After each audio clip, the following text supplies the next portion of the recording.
Welcome to lecture on scientific writing, volume 3. Myself, Dr. D.S. VZK Kaladar, Associate Professor, Microbiology and Bioinformatics, UTD, Atal Bihari Vajpayee University, Bilaspur, Chhattisgarh. In this volume, we'll find about the finding research materials, literature survey, and compiling records. There are two types of research, qualitative research and quantitative research. Qualitative research, the aim is a complete detailed description. Researcher may only know roughly in advance what he or she is looking for. Recommended during earlier phases of research process. The design emerges as the study unfolds. Researcher is a data gathering instrument. Data in the form of words, pictures, and objects. Subjective individual's interpretation of the events is important. Example, users participation, observation, in-depth interviews, etc. Qualitative data is more rich, time consuming, and liable to the generalized. Researchers tend to become subjectively immersed in the subject matter. In quantitative research, the aim is the classifying features, count them, and construct statistical models in the attempt to explain what is observed. Researcher knows clearly in advance what he or she is looking for. Recommended during later phases of research process. All aspects of the study are carefully designed before data is collected. Researchers use tools such as questionnaires or equipment to collect numerical data. Data in the form of numbers and statistics.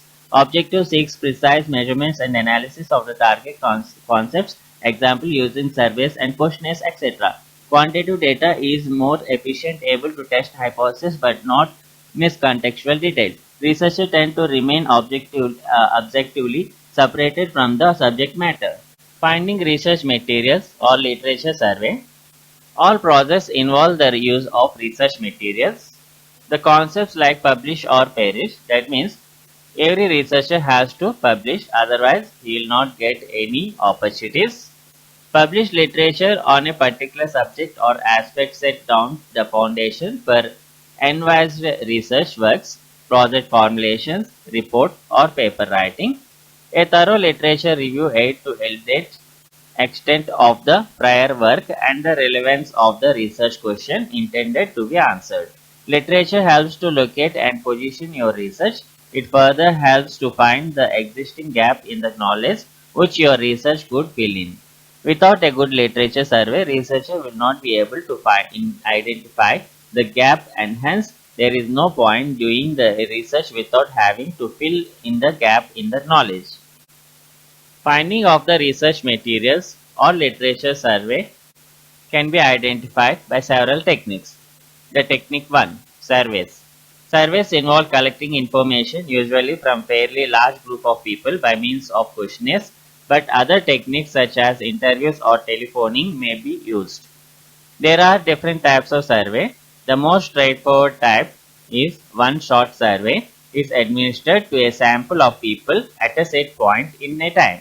Another type is the before and after survey, which people complete before a major event or experience and then again afterwards. Another technique is questionnaires. Questionnaires are a good way to obtain information from a large number of people and or people who may not have the time to attend an interview or take part in experiments. They enable people to take their time, think about it, and come back to the questionnaire later. Participants can state their views or feelings privately without worrying about the possible reaction of the researcher. Questionnaires typically contain multiple choice questions, attitude skills, closed questions, and open-end questions. The drawback for researchers is that they usually have a fairly low response rate and people do not always answer all the questions and or do not answer them correctly. Questionnaires can be administered in a number of different ways, like sent by post or by email attachments, etc. The next technique is interviews. Interviews are usually carried out in person, that is face to face, but can also be administered by phone or using more advanced computer technology such as Skype, etc. Sometimes they are held in the interviewer's home, sometimes at a more neutral place. The interviewer could adopt a formal or informal approach, either letting the interviewee speak freely about the particular issue or asking specific predetermined questions.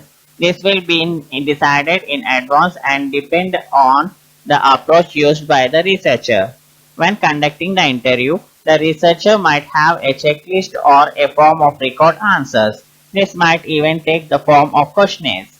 Taking notes can interfere with the flow of the conversation, particularly in less structured interviews.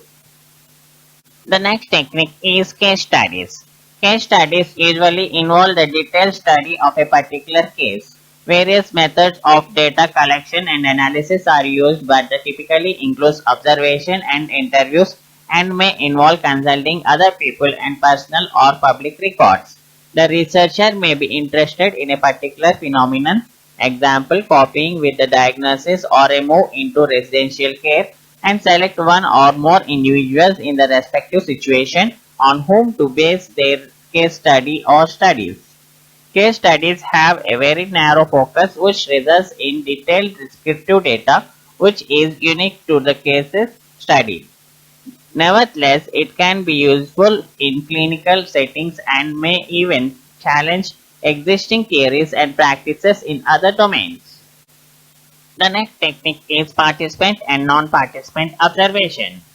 Studies which involve observing people can be divided into two main categories, namely participant observation and non-participant observation. In the participant observation studies, the researcher becomes part of a group to be observed. This involves fitting in, gaining the trust of the members of the group, and at the same time remaining sufficiently detached as to be able to carry out the observation. The observations made might be based on what people do, the explanations they give for what they do, the role they have, relationships among them, and futures of the situation in which they find themselves. Next is the in non-participant observation studies. The researcher is not part of the group being studied. The researcher decides to advance preciously what kind of behavior is relevant to be studied and can be realistically and ethically observed.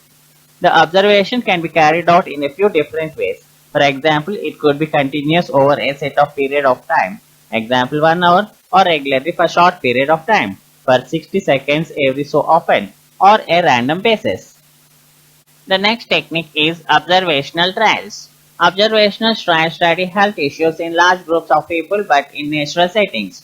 Longitudinal approaches examine the behavior of a group of people over a fairly lengthy period of time. Example, monitoring cognitive decline from mid of late life, paying specific attention to diet and lifestyle factors. In some cases, the researcher might monitor people when they are middle-aged and then again after 15 years and so on. The group of people involved in this kind of study is known as a cohort, and they share a certain characteristics or experience within a defined period. In some cases, rather than following a group of people from a specific point in the time onwards, the researcher takes a retrospective approach, working backward as it were. They might ask participants to tell them about their past behavior, diet or lifestyle, example the alcohol consumption, how much exercise they did, whether they smoked, etc. They might also ask for permission to consult the participant medical records, example the chart reviewed. The last technique is studies using the Delphi method. The Delphi method was developed in the United States in 1950s and 1960s in the military domain. It has been considered particularly useful in helping researchers determine the range of opinions which exist on a particular subject, in investigating issues of policy or clinical relevance, and in trying to come to a consensus and on controversial issues. The objective can be roughly divided into those which aim to measure diversity and those which aim to reach consensus. Different ways to employ this method have been devised, but they tend to share common features, namely a series of rounds in which the participants, known as panelists, generate ideas or identify silent issues, comment on a questionnaire constructed on the basis of the result from the first round, and re-evaluate their original responses. After each round, a facilitator provides an anonymous summary of the forecast or opinions made by the experts and on their reasons.